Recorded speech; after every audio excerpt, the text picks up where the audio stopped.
வேந்தரின் இளங்கதிர் காலை செய்திகளுக்காக ஆர்த்தி. பிரீதா, முதலில் தலைப்புச் செய்திகள்.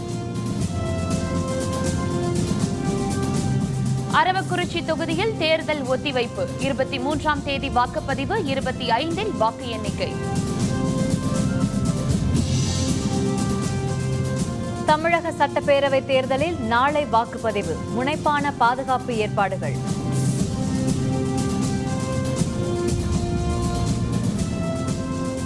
இலவசங்களுக்கு பணம் எங்கிருந்து வரும்? அதிமுக திமுகவுக்கு தேர்தல் ஆணையம் நோட்டீஸ்.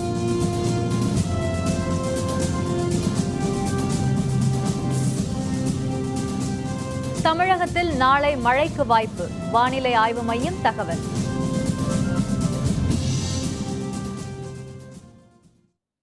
அரவக்குறிச்சி சட்டப்பேரவை தொகுதியில் வாக்குப்பதிவு வரும் 23ஆம் தேதிக்கு ஒத்திவைக்கப்பட்டுள்ளதாக தலைமை தேர்தல் ஆணையம் அறிவித்துள்ளது. கரூர் மாவட்டம் அரவக்குறிச்சி சட்டப்பேரவை தொகுதியில் அதிமுக சார்பில் முன்னாள் அமைச்சர் செந்தில் பாலாஜியும் திமுக சார்பில் கே.சி. பழனிசாமியும் நேரடியாக போட்டியிடுகின்றனர். இந்த தொகுதியில் இரு கட்சிகளுக்கிடையே கடும் போட்டி நிலவுகிறது. இந்நிலையில் கரூர் அருகே ஐயம்பாளையத்தில் அதிமுக பிரமுகர் அன்புநாதன் வீட்டில் கடந்த சில நாட்களுக்கு முன்பு நடைபெற்ற சோதனையில் 5 கோடி ரூபாய் கணக்கில் வராத பணம் கைப்பற்றப்பட்டது. இவர் செந்தில் பாலாஜிக்கு நெருக்கமானவர் என்று கூறப்படுகிறது. இதேபோல் திமுக வேட்பாளர் கே.சி. பழனிசாமியின் வீடு மற்றும் லாட்ஜில் பணம் பதுக்கப்பட்டிருப்பதாக வந்த புகாரில் அண்மையில் அங்கு சோதனை நடைபெற்றது. மேலும் அரவக்குறிச்சி தொகுதியில் பண பட்டுவாடா தொடர்பாக அதிகமான புகார்கள் தேர்தல் ஆணையத்துக்கு வந்தன. இதையடுத்து அங்கு தேர்தல் நேர்மையாக நடக்க வாய்ப்பில்லை என்று கருதிய தலைமை தேர்தல் ஆணையம் நாளை வாக்குப்பதிவு நடைபெற இருந்த அரவக்குறிச்சி தொகுதி வாக்குப்பதிவை வரும் மே 23ஆம் தேதிக்கு ஒத்திவைத்துள்ளது. பதிவான வாக்குகள் வரும் 25ஆம் தேதி எண்ணப்படும் என்று தேர்தல் ஆணையம் அறிவித்துள்ளது. பண பட்டுவாடா புகாரினால் தேர்தல் வாக்குப்பதிவு தள்ளி வைக்கப்படுவது இதுவே முதல் முறை என்பது குறிப்பிடத்தக்கது. தமிழக சட்டப்பேரவை தேர்தலுக்கான இறுதிக்கட்ட பிரச்சாரம் நேற்று மாலை 6 மணியுடன் ஓய்ந்தது. தலைவர்கள் தங்கள் உச்சக்கட்ட பிரச்சாரத்தை வெவ்வேறு தொகுதிகளில் நிறைவு செய்தனர். தமிழக சட்டப்பேரவை தேர்தலுக்கான வாக்குப்பதிவு நாளை நடைபெற உள்ளது. இந்த தேர்தலில் அதிமுக திமுக கூட்டணி, இந்திய ஜனநாயக கட்சி அங்கம் வகிக்கும் பாரதிய ஜனதா தலைமையிலான கூட்டணி, தேமுதிக மக்கள் நல கூட்டணி, பாட்டாளி மக்கள் கட்சி, நாம் தமிழர் கட்சி என 6 முனை போட்டி நிலவுகிறது. கடந்த 1 மாத காலமாக சுட்டெரிக்கும் வெயிலில் பிரச்சாரம் செய்து வந்த தலைவர்களும் வேட்பாளர்களும் நேற்று மாலை 6 மணியுடன் தங்கள் பிரச்சாரத்தை நிறைவு செய்தனர். தமிழக முதல்வரும் அதிமுக பொதுச் செயலருமான ஜெயலலிதா கடந்த ஏப்ரல் மாதம் பிரச்சாரத்தை தொடங்கி பல பொதுக்கூட்டங்களில் பங்கேற்று 12ஆம் தேதி திருநெல்வேலியில் தனது பிரச்சாரத்தை நிறைவு செய்தார். கடந்த 2 நாட்களாக கடிதம் மற்றும் அறிக்கை மூலம் அவர் வாக்காளர்களிடம் வாக்கு சேகரித்தார். திமுக தலைவர் கருணாநிதி திமுக மற்றும் கூட்டணி வேட்பாளர்களை ஆதரித்து சென்னை சேப்பாக்கத்தில் நேற்று நடைபெற்ற பொதுக்கூட்டத்தில் உரையாற்றி தனது பிரச்சாரத்தை முடித்தார். இந்திய ஜனநாயக கட்சியின் நிறுவனர் தலைவரான டாக்டர் பாரிவேந்தரும் கட்சியின் செயல் தலைவரான ரவி பச்சமுத்துவும் சென்னை மதுரவாயல் தொகுதியில் போட்டியிடும் இந்திய ஜனநாயக கட்சி வேட்பாளர் ஆனந்த பிரியாவை ஆதரித்து பிரச்சாரம் மேற்கொண்டு தங்கள் பிரச்சாரத்தை நிறைவு செய்தனர். திமுக பொருளாளர் ஸ்டாலின் தன்னுடைய தொகுதியான கொளத்தூரில் தன்னுடைய பிரச்சாரத்தை நிறைவு செய்தார். தேமுதிக தலைவர் விஜயகாந்த் கும்மிடிப்பூண்டி, மணலி, திருவொற்றியூரில் பிரச்சாரம் மேற்கொண்டு வேளச்சேரியில் தன்னுடைய பிரச்சாரத்தை நிறைவு செய்தார். மதிமுக பொதுச் செயலரும் மக்கள் நல கூட்டணி ஒருங்கிணைப்பாளருமான வைகோ தூத்துக்குடியில் தனது பிரச்சாரத்தை முடித்தார். தொடர்ந்து பல்வேறு கட்சித் தலைவர்களும் பல்வேறு தொகுதிகளில் தங்கள் பிரச்சாரத்தை நேற்றுடன் நிறைவு செய்தனர். தேர்தல் பிரச்சாரம் நேற்றுடன் ஓய்ந்த நிலையில் 16ஆம் தேதி வாக்குப்பதிவு முடியும் வரை அரசியல் கட்சிகள் எந்த விளம்பரமும் பிரச்சாரமும் செய்யக்கூடாது என்று தேர்தல் ஆணையம் உத்தரவிட்டுள்ளது. இது தொடர்பாக செய்தியாளர்களுடன் பேசிய தமிழக தலைமை தேர்தல் அலுவலர் ராஜேஷ் லக்கானி விதி மீறலில் ஈடுபடுவோர் மீது கடும் நடவடிக்கை எடுக்கப்படும் என்று தெரிவித்துள்ளார். செய்தித்தாள்களில் அரசியல் கட்சிகள் செய்யும் விளம்பரங்களுக்கு மாவட்ட தேர்தல் அலுவலர்களிடம் முன் அனுமதி பெற வேண்டும் என்றும் ராஜேஷ் லக்கானி தெரிவித்தார். எந்த ஒரு அரசியல் பிரச்சாரம் எலக்ட்ரானிக் மீடியா மூலம் 16ஆம் தேதி தேர்தல் முடிய 6 மணி வரை பிரச்சாரம் யாரும் செய்யக்கூடாது. பத்திரிகை இல்லை விளம்பரம் செய்யறதா இருந்தால் அவங்க மாவட்டத்தில் இருக்கிறத பிரச்சார கமிட்டியோட அதை எம்சிஎம்சி கமிட்டியோட அனுமதி பெற்று தான் 15ஆம் தேதி 16ஆம் தேதி விளம்பரம் செய்யணும். இல்லை அவங்க ஒளிபரப்புறத it should be level playing ஃபீல்டுன்றாங்க. ஸோ எந்த அரசியல் கட்சிக்கு சாதகமாக அல்லது பாதகமாக ஒளிபரப்பு இருக்கக்கூடாது. அவங்களுக்கு ஏதோ பொலிட்டிக்கல் அட்வான்டேஜ் அதனால வரக்கூடாது. அந்த மாதிரி நீ ஒளிபரப்பு. தமிழக சட்டப்பேரவைத் தேர்தலுக்கான வாக்குப்பதிவு நாளை நடைபெறவுள்ள நிலையில் அதற்கான ஏற்பாடுகள் அனைத்தும் முனைப்புடன் செய்யப்பட்டுள்ளன. தமிழகத்தில் வாக்குப்பதிவு ஒத்திவைக்கப்பட்டுள்ள அரவக்குறிச்சி தவிர்த்து மொத்தமுள்ள 233 தொகுதிகளுக்கு நாளை வாக்குப்பதிவு நடைபெறவுள்ளது. வாக்காளர்கள் காலை 7 மணி முதல் மாலை 6 மணி வரை வாக்களிக்க உள்ளனர். வாக்களிக்க வசதியாக தமிழகம் முழுவதும் 66,001 வாக்குப்பதிவு மையங்கள் அமைக்கப்பட்டுள்ளன. சுமார் 1,04,000 மின்னணு வாக்குப்பதிவு இயந்திரங்கள் வாக்குப்பதிவிற்காக பயன்படுத்தப்படுகின்றன. திங்கட்கிழமை வாக்குப்பதிவு நிறைவடைந்ததும் பதிவான மின்னணு வாக்குப்பதிவு இயந்திரங்கள் அனைத்தும் வாக்கு எண்ணும் மையங்களுக்கு கொண்டு செல்லப்பட உள்ளன. இந்த மையங்களில் துணை ராணுவ படையினர் பாதுகாப்பு பணியில் ஈடுபட உள்ளனர். தேர்தல் பாதுகாப்பு பணிக்காக தமிழகம் முழுவதும் 1,32,000 காவலர்கள் ஈடுபடுத்தப்பட்டுள்ளனர். பதற்றமான வாக்குச்சாவடிகள் அதிகரித்துள்ளதன் விளைவாக கூடுதலாக துணை ராணுவத்தினர் வரவழைக்கப்பட்டுள்ளனர். பதற்றமான வாக்குச்சாவடிகளில் துப்பாக்கியுடன் கூடிய 4 துணை ராணுவ படை வீரர்கள் பணியில் ஈடுபட உள்ளனர். இதேபோல் அதிக பணப்புழக்கம் உள்ளதாக கண்டறியப்பட்டுள்ள தொகுதிகளிலும் அதிக அளவில் காவல்துறையினர் குவிக்கப்பட்டுள்ளனர். துணை ராணுவத்தினர், காவல்துறையினர் தவிர்த்து ஓய்வு பெற்ற ராணுவ வீரர்கள், ஓய்வு பெற்ற காவல்துறையினர், ஓய்வு பெற்ற வன காவலர்கள் உட்பட சுமார் 35,000 பேர் தேர்தல் பாதுகாப்பு பணியில் ஈடுபடுகின்றனர். சென்னையில் 4 கூடுதல் ஆணையர்கள், 6 இணை ஆணையர்கள், 21 துணை ஆணையர்கள், 78 உதவி ஆணையர்கள், 310 ஆய்வாளர்கள் உள்ளிட்ட 12,500 காவல்துறையினர் பாதுகாப்பு பணியில் ஈடுபடுகின்றனர். தமிழகத்தில் வாக்காளர்கள் வாக்களிக்க தேர்தல் ஆணையம் சார்பில் வாக்காளர் அடையாள அட்டை வழங்கப்பட்டுள்ளது. வாக்காளர் அடையாளச் சீட்டு கிடைக்கப் பெறாதவர்கள் 11 மாற்று ஆவணங்களில் ஏதாவது ஒன்றை எடுத்து சென்று வாக்களிக்கலாம் என தேர்தல் ஆணையம் அறிவித்துள்ளது. பாஸ்போர்ட், ஓட்டுநர் உரிமம், மத்திய மாநில அரசின் பொதுத்துறை நிறுவனங்களால் தொழிலாளர்களுக்கு வழங்கப்பட்டுள்ள அடையாள அட்டைகளை பயன்படுத்தலாம்.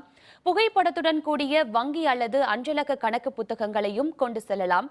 பான் கார்டு எண், தேசிய மக்கள் தொகை பதிவேட்டின் கீழ் வழங்கப்பட்ட ஸ்மார்ட் அட்டை, மகாத்மா காந்தி தேசிய ஊரக வேலை உறுதியளிப்பு திட்டத்தின் பணி அட்டை, தொழிலாளர் நல அமைச்சக திட்டத்தின் கீழ் வழங்கப்பட்ட மருத்துவ காப்பீடு ஸ்மார்ட் அட்டை, புகைப்படத்துடன் கூடிய ஓய்வூதிய ஆவணம், தேர்தல் நிர்வாகத்தினரால் வழங்கப்பட்ட வாக்காளர் புகைப்படச் சீட்டு, நாடாளுமன்ற, சட்டப்பேரவை மற்றும் சட்ட மேலவை உறுப்பினர்களுக்கு வழங்கப்பட்டுள்ள அலுவலக அடையாள அட்டை, இந்த ஆவணங்களில் ஏதாவது ஒன்றை எடுத்து சென்று வாக்களிக்கலாம் என தெரிவிக்கப்பட்டுள்ளது.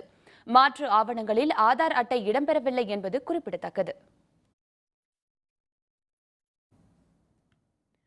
தேர்தல் அறிக்கையில் அறிவிக்கப்பட்டுள்ள இலவசங்களுக்கான பணம் எங்கிருந்து வரும் என விளக்கமளிக்குமாறு அதிமுக மற்றும் திமுக கட்சிகளுக்கு தேர்தல் ஆணையம் நோட்டீஸ் அனுப்பியுள்ளது. முதல்வரும் அதிமுக பொதுச் செயலருமான ஜெயலலிதா கடந்த 5ஆம் தேதி ஈரோடு மாவட்டம் பெருந்துறையில் நடைபெற்ற பிரச்சார கூட்டத்தில் தேர்தல் அறிக்கையை வெளியிட்டார். அதில் 100 யூனிட் வரை இலவச மின்சாரம், அனைத்து குடும்ப அட்டைதாரர்களுக்கும் விலையில்லா கைபேசி உள்ளிட்ட பல அறிவிப்புகள் இடம்பெற்றிருந்தன. இதேபோல் கடந்த ஏப்ரல் மாதம் 10ஆம் தேதி திமுக தலைவர் மு கருணாநிதி வெளியிட்ட அக்கட்சியின் தேர்தல் அறிக்கையில் மாணவர்களின் கல்வி கடன் ரத்து, விவசாயிகளின் கூட்டுறவு வங்கிக் கடன் ரத்து உள்ளிட்ட வாக்குறுதிகள் இடம்பெற்றிருந்தன. இந்த இலவச அறிவிப்புகள் குறித்து தேர்தல் ஆணையத்துக்கு புகார்கள் அளிக்கப்பட்டுள்ளன. இதன் அடிப்படையில் இந்த இலவசங்களுக்கான பணம் எங்கிருந்து வருகிறது என விளக்கமளிக்குமாறு தலைமை தேர்தல் ஆணையம் அதிமுகவுக்கும் திமுகவுக்கும் நோட்டீஸ் அனுப்பியுள்ளது. இதுகுறித்து இன்று மாலை 5 மணிக்குள் விளக்கமளிக்கும்படி தேர்தல் ஆணையம் அனுப்பியுள்ள நோட்டீஸில் தெரிவிக்கப்பட்டுள்ளது. தேர்தலில் வாக்களிக்க சொந்த ஊர்களுக்கு செல்ல போதிய பேருந்து வசதி இல்லாமல் பொதுமக்கள் அவதிக்கு ஆளாகினர். தமிழக சட்டப்பேரவை தேர்தலில் நாளை வாக்குப்பதிவு நடைபெற உள்ளது. இதையடுத்து சென்னை மற்றும் அதன் சுற்றுவட்டார பகுதிகளில் வசிக்கும் மக்கள் வாக்களிப்பதற்காக சொந்த ஊர்களுக்கு சென்று கொண்டுள்ளனர். ஏராளமானோர் ரயில் மூலம் பயணம் செய்த நிலையில் பேருந்தில் சொந்த ஊர்களுக்கு போக கோயம்பேடு பேருந்து நிலையம் வந்த பயணிகள் அங்கு போதிய பேருந்து வசதி செய்யப்படாததால் பெரும் அவதிக்கு ஆளாகினர்.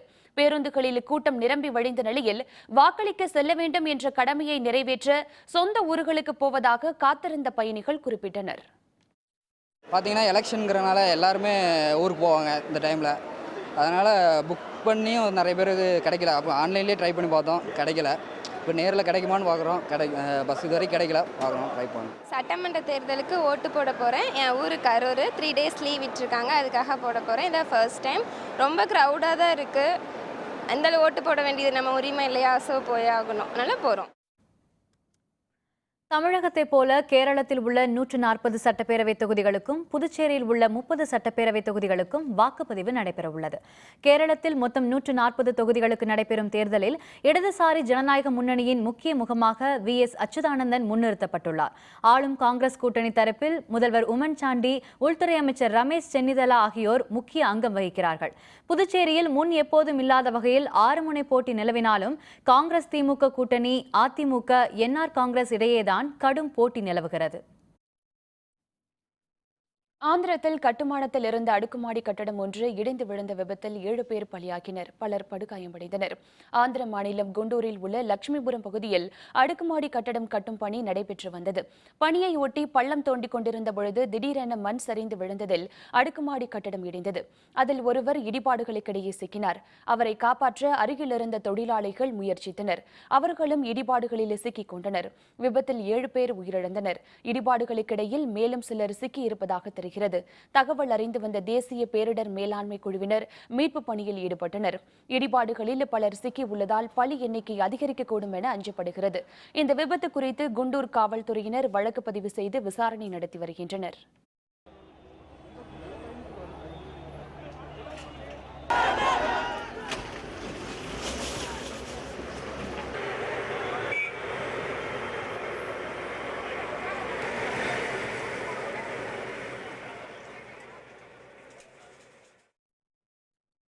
தமிழகத்தின் தென் மாவட்டங்களில் இன்று மழை பெய்ய வாய்ப்பு உள்ளதாக சென்னை வானிலை ஆய்வு மையம் தெரிவித்துள்ளது. இது தொடர்பாக சென்னையில் செய்தியாளர்களுடன் பேசிய வானிலை ஆய்வு மைய இயக்குநர் S. பாலச்சந்திரன், தென்மேற்கு வங்கக்கடலில் இலங்கைக்கு அருகே உருவாகியுள்ள குறைந்த காற்றழுத்த தாழ்வு நிலை இன்று காற்றழுத்த தாழ்வு பகுதியாக மாறும் என தெரிவித்தார். இதன் காரணமாக நாளை தமிழகத்தின் தென் மாவட்டங்களில் அநேக இடங்களிலும் வட தமிழகத்தின் ஒரு சில பகுதிகளிலும் மழை பெய்ய வாய்ப்பு உள்ளதாக அவர் தெரிவித்தார். மேலும் காற்றழுத்த தாழ்வு பகுதி மேலும் வலுப்பெற்று காற்றழுத்த தாழ்வு மண்டலமாக மாறினால் நாளை தமிழகம் முழுவதும் பரவலாக மழை பெய்யும் என்றும் அவர் தெரிவித்தார். கோடை விடுமுறையில் குவியும் சுற்றுலா பயணிகள். கொடைக்கானலில் மக்கள் கூட்டம். விவரம் விளம்பர இடைவேளைக்கு பிறகு.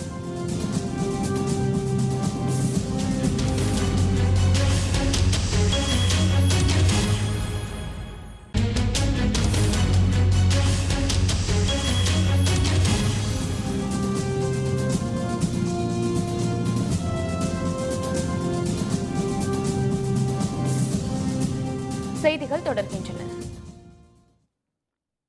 பெரம்பலூரில் நேற்று நடைபெற்ற இறுதிக்கட்ட பிரச்சாரத்தின் பொழுது அதிமுக, திமுக இடையே மோதல் ஏற்பட்டதை அடுத்து பதற்றம் நிலவியது. தமிழக சட்டப்பேரவை தேர்தலுக்கான பிரச்சாரம் நேற்று மாலையுடன் முடிவடைந்தது.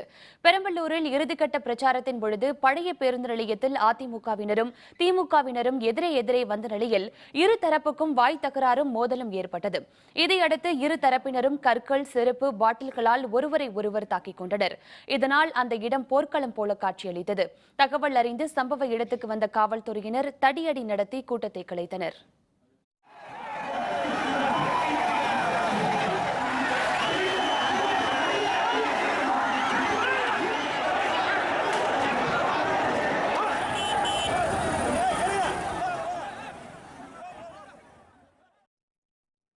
மதுரை மாவட்டத்தில் உள்ள 10 சட்டப்பேரவை தொகுதிகளில் வாக்குப்பதிவிற்கான பணிகள் தயார் நிலையில் உள்ளதாக மாவட்ட ஆட்சியர் வீரராகவராவ் தெரிவித்துள்ளார்.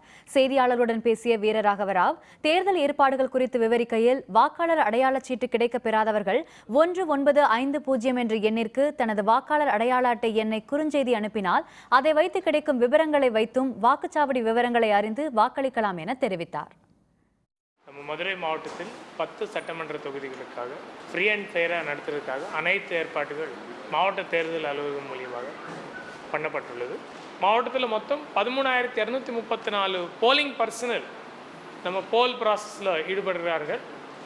5,456 காவலர்கள் நம்ம மாவட்டத்தில் 10 சட்டமன்ற தொகுதிகளில் பீஸ்ஃபுல்லாக போல் நடத்துறதுக்காக பணியில் ஈடுபட்டு இருக்கிறார்கள். கடலூர் மாவட்டத்தில் உள்ள 9 பேரவை தொகுதிகளில் 5 பொது பார்வையாளர்கள், 7 செலவின பார்வையாளர்கள், 1 காவல்துறை பார்வையாளர் ஆகியோர் நியமிக்கப்பட்டுள்ளதாக மாவட்ட ஆட்சியர் தெரிவித்துள்ளார். தேர்தல் ஏற்பாடுகள் குறித்து செய்தியாளர்களுடன் பேசிய மாவட்ட ஆட்சியர் S. சுரேஷ்குமார், மாவட்டத்தில் பதற்றமானவை என்று கண்டறியப்பட்டுள்ள வாக்குச்சாவடிகளில் முனைப்பான பாதுகாப்பு ஏற்பாடுகள் செய்யப்பட்டுள்ளதாக தெரிவித்தார். கடலூர் மாவட்டத்தில் 5 பொது பார்வையாளர்களும் 7 செலவின பார்வையாளர்களும் 1 காவல்துறை பார்வையாளரும் கண்காணிப்பு பணியில் ஈடுபட்டிருக்கின்றார்கள். 27 நிலை கண்காணிப்பு குழுக்களும் 27 பறக்கும் படைகளும் அமைக்கப்பட்டு கண்காணிக்கப்பட்டு வருகின்றார்கள். காஞ்சிபுரம் மாவட்டத்தில் மாற்றுத்திறனாளிகள் வாக்களிக்க 2 துணை வாக்குச்சாவடிகள் அமைக்கப்பட்டுள்ளதாக மாவட்ட ஆட்சியர் கஜலட்சுமி தெரிவித்துள்ளார். காஞ்சிபுரம் மாவட்ட ஆட்சியர் அலுவலகத்தில் செய்தியாளர்களுடன் பேசிய போது இதனை தெரிவித்தார். சோழிங்கநல்லூர், கண்ணகி நகர் மற்றும் செங்கல்பட்டு, பரனூர் பகுதிகளில் இந்த துணை வாக்குச்சாவடிகள் அமைக்கப்பட்டுள்ளதாக அவர் தெரிவித்தார். இதேபோல் தேர்தல் நடைபெறுவதற்கான அனைத்து ஏற்பாடுகளும் 100% செய்யப்பட்டுள்ளதாக தெரிவித்த அவர் தேர்தல் பாதுகாப்பு பணியில் 6500க்கும் மேற்பட்டோர் ஈடுபட்டுள்ளதாக தெரிவித்தார். காஞ்சிபுரம் மாவட்டத்தில் உள்ள 11 சட்டமன்ற தொகுதிகளில் மாற்றுத்திறனாளிகளுக்கென ஒரு சிறப்பான துணை வாக்கு மையம் சோழிங்கநல்லூரில் உள்ள கண்ணகி நகரில் 105 நபர்களுக்கு ஏற்பாடு செய்யப்பட்டுள்ளன. அதுபோல தொழுநோயாளிகளுக்கு செங்கல்பட்டில் உள்ள பரனூர் என்ற ஒரு வாக்குச்சாவடி மையத்தில் 303 நபர்கள் வாக்குப்பதிவு செய்ய ஏற்பாடு செய்யப்பட்டுள்ளது. சட்டப்பேரவை தேர்தல் வாக்குப்பதிவையொட்டி புதுச்சேரியில் 320 மதுபான கடைகள் மற்றும் 100 சாராய கடைகளுக்கு சீல் வைக்கப்பட்டுள்ளதாக புதுச்சேரியின் தேர்தல் அலுவலர் ஜவஹர் தெரிவித்துள்ளார். புதுச்சேரியில் செய்தியாளர்களுடன் பேசியபொழுது இதனை தெரிவித்த அவர் முன்னெச்சரிக்கை நடவடிக்கையாக 50 மதுபான சேமிப்பு கிடங்குகளுக்கும் சீல் வைக்கப்பட்டுள்ளதாக தெரிவித்தார்.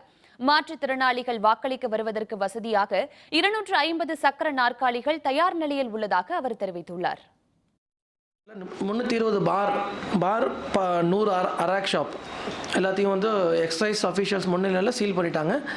50 குடோன் லிக்கர் குடோன் வந்து சீல் பண்ணியிருக்காங்க. 14, 15 and 16 these 3 days are dry days and counting day is a dry day. 19th is a dry day.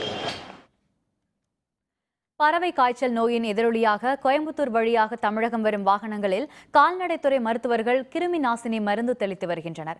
Karnataka மாநிலத்தில் பரவி வரும் பறவை காய்ச்சல் நோய் தமிழகத்தில் பரவாமல் இருப்பதற்காக தமிழக கேரள எல்லையான வாளையார் சோதனை சாவடியில் கோவை மாவட்ட கால்நடைத்துறை அலுவலர்கள் பறவை காய்ச்சல் மருந்து தெளித்து வருகின்றனர். கோழி, முட்டை, கோழி தீவனம் மற்றும் காய்கறி உள்ளிட்ட வாகனங்களில் டயர் உட்பட அனைத்து பகுதிகளிலும் பறவை காய்ச்சல் கிருமிகளை அழிக்கும் வகையில் கிருமி நாசினி மருந்தினை தெளித்து தடுப்பு நடவடிக்கைகளை மருத்துவர்கள் மேற்கொண்டு வருகின்றனர். கொடைக்கானலில் கோடை விடுமுறையை முன்னிட்டு ஏராளமான சுற்றுலா பயணிகள் குவிந்துள்ளதால் அங்குள்ள அனைத்து சுற்றுலா மையங்களும் மக்கள் வெள்ளமாக காட்சியளிக்கிறது. கொடைக்கானலில் இதமான தட்பவெப்பநிலை நிலவுவதால் ஏராளமான சுற்றுலா பயணிகள் அங்கு குவிந்துள்ளனர். அதன் முக்கிய சுற்றுலா பகுதிகளான மோயர் பாயிண்ட், குணா குகை, பேரிஜம் ஏரி, பசுமை பள்ளத்தாக்கு, பைன் ஃபாரஸ்ட், நட்சத்திர ஏரி உள்ளிட்ட பகுதிகளில் சுற்றுலா பயணிகள் கூட்டம் அதிகமாக காணப்படுகிறது. சுற்றுலா பயணிகளின் வருகை அதிகரிப்பால் நகரில் உள்ள அனைத்து சுற்றுலா விடுதிகள் மற்றும் உணவகங்களின் உரிமையாளர்கள் மகிழ்ச்சி அடைந்துள்ளனர். வேலூரில் உள்ள கெங்கை அம்மன் கோவில் திருவிழா சிறப்பாக நடைபெற்றது. இதில் திரளான பக்தர்கள் பங்கேற்று அம்மனை தரிசனம் செய்தனர். வேலூர் மாவட்டம் குடியாத்தத்தில் ஆண்டுதோறும் வைகாசி 1ஆம் தேதி கெங்கை அம்மன் கோவில் திருவிழா சிறப்பாக நடைபெறுவது வழக்கம். புராண கால நம்பிக்கை ஒட்டி அம்மனின் சிரசு குடியாத்தம் நகரின் முக்கிய வீதிகளில் ஊர்வலமாக எடுத்து வரப்பட்டது. அப்போது ஆயிரக்கணக்கான பக்தர்கள் தங்கள் வேண்டுதல் நிறைவேற உப்பு மிளகு தூவினர். தங்கள் வேண்டுதல்கள் நிறைவேறியவர்கள் அம்மனுக்கு தேங்காய் உடைத்தும் மாலை அணிவித்தும் நேர்த்திக்கடனை செலுத்தினர். அம்மன் சிரசு ஊர்வலத்தின் போது பக்தர்கள் சிலம்பாட்டம், புலியாட்டம் உள்ளிட்ட ஆட்டங்களோடு பல்வேறு வேடமிட்டு நடனமாடி வந்தனர். பின்னர் ஊர்வலமாக கொண்டுவரப்பட்ட அம்மனின் சிரசு அம்மனின் உடலில் வைத்து கண் திறப்பு நிகழ்ச்சி நடைபெற்றது. இந்த விழாவை காண மாநிலத்திலிருந்தும் பிற மாநிலங்களிலிருந்தும் திரளான பக்தர்கள் வருகை தந்து அம்மனை தரிசித்தனர்.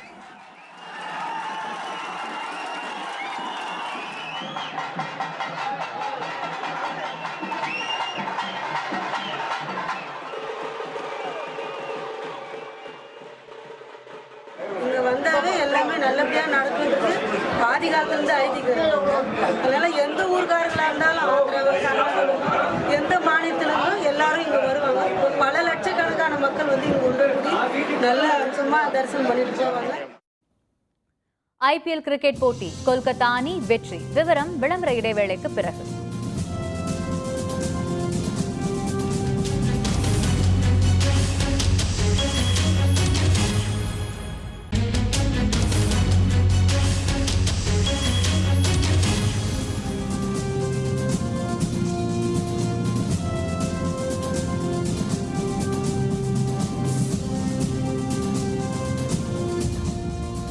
செய்திகள் தொடர்கின்றன. கொசாவா நாட்டில் ஆளும் அரசு பதவி விலக வலியுறுத்தி எதிர்க்கட்சியினர் நடத்திய போராட்டத்தில் ஆயிரக்கணக்கான மக்கள் பங்கேற்றனர். ஒன்றுபட்ட யூகோஸ்லேவியா நாட்டின் ஒரு அங்கமாக செர்பியா நாடு இருந்தது. செர்பியர்களுக்கும் அல்பேனிய மொழி பேசும் கொசாவா மக்களுக்கும் இடையே தொடர்ந்து மோதல் இருந்து வந்தது. இதையடுத்து கடந்த 2008ஆம் ஆண்டு கொசாவா தனி நாடாக பிரகடனப்படுத்தப்பட்டது. அமெரிக்காவும் ஐரோப்பிய கூட்டமைப்பும் அந்நாட்டை அங்கீகரித்துள்ளன. ரஷ்யாவும் செர்பியாவும் இதை எதிர்த்து வருகின்றன. இதையடுத்து கொசாவாவில் உள்ள உள்நாட்டு ராணுவம் நடத்தி வரும் தாக்குதலில் அப்பாவி அல்பேனியர்கள் ஆயிரக்கணக்கில் கொல்லப்பட்டு வருகிறார்கள். இதை கண்டித்தும் சிறு இனக்குழுவாக உள்ள செர்பியர்களுக்கு முக்கியத்துவம் கொடுத்து வரும் அரசு பதவி விலக வேண்டும் என வலியுறுத்தியும் கொசவாவின் தலைநகர் பிரிஸ்டினாவில் நடைபெற்ற போராட்டத்தில் ஆயிரக்கணக்கானோர் பங்கேற்றனர். அரசு பதவி விலக வேண்டும் என்று அவர்கள் வலியுறுத்தினர். IPL கிரிக்கெட் தொடரின் 45வது லீக் ஆட்டத்தில் 8 விக்கெட் வித்தியாசத்தில் ரைசிங் புனே சூப்பர் ஜெயண்ட்ஸ் அணியை கொல்கத்தா நைட் ரைடர்ஸ் அணி தோற்கடித்தது. கொல்கத்தா ஈடன் கார்டன் திடலில் நடைபெற்ற இந்த ஆட்டத்தில் டாஸ் வென்று முதலில் களமிறங்கிய புனே அணி 17.4 ஓவர்களில் 6 விக்கெட் இழப்புக்கு 103 ரன்கள் எடுத்திருந்த பொழுது மழை குறுக்கிட்டதால் ஆட்டம் பாதியில் நிறுத்தப்பட்டது. மீண்டும் ஆட்டம் தொடங்கிய பொழுது டக்வர்த் லீவிஸ் முறைப்படி கொல்கத்தாவுக்கு 9 ஓவர்களில் 66 ரன்கள் வெற்றி இலக்காக நிர்ணயிக்கப்பட்டது. கொல்கத்தா அணியில் யூசுப் பதான் அதிரடியாக ஆடி 37 ரன்கள் எடுத்ததை தொடர்ந்து 5 ஓவர்களில் 2 விக்கெட் இழப்புக்கு 66 ரன்கள் எடுத்து கொல்கத்தா அணி வெற்றி கண்டது. யூசுப் பதான் ஆட்ட நாயகனாக தேர்ந்தெடுக்கப்பட்டார். மீண்டும் தலைப்புச் செய்திகள். அரவக்குறிச்சி தொகுதியில் தேர்தல் ஒத்திவைப்பு. 23ஆம் தேதி வாக்குப்பதிவு, 25இல் வாக்கு எண்ணிக்கை. தமிழக சட்டப்பேரவை தேர்தலில் நாளை வாக்குப்பதிவு, முனைப்பான பாதுகாப்பு ஏற்பாடுகள். இலவசங்களுக்கு பணம் எங்கிருந்து வரும்? அதிமுக திமுகவுக்கு தேர்தல் ஆணையம் நோட்டீஸ். தமிழகத்தில் நாளை மழைக்கு வாய்ப்பு, வானிலை ஆய்வு மையம் தகவல்.